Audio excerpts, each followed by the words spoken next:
Hi everyone, and welcome to the property update for May 2022. Well, after a slower April, May was a solid month for sales in the Kalamunda real estate market.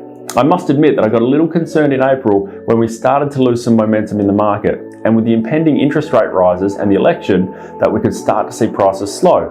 But it seems that real estate juggernaut just keeps rolling on, with over 40 properties going under offer for Professionals Stirling Clark this month. To give you some perspective, the same month pre-COVID, we sold less than 20 properties. So that's over a 100% increase in sales in the last 3 years.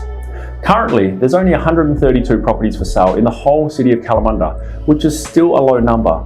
We have seen that number slowly increasing over the past 4 months, but if you're shopping for a property, you're still finding that the well-priced homes are selling really quick.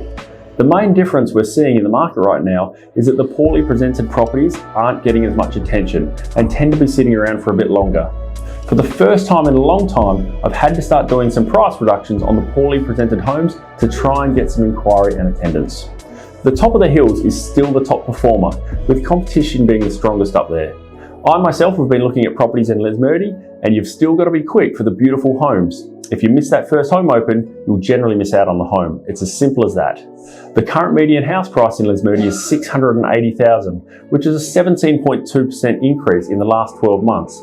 That means the $680,000 house today cost $556 last May.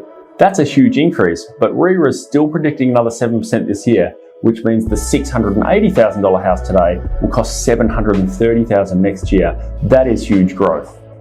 As always, if you're looking to buy or sell or just want to chat properties, we're always happy to help at Professionals Stirling Clark.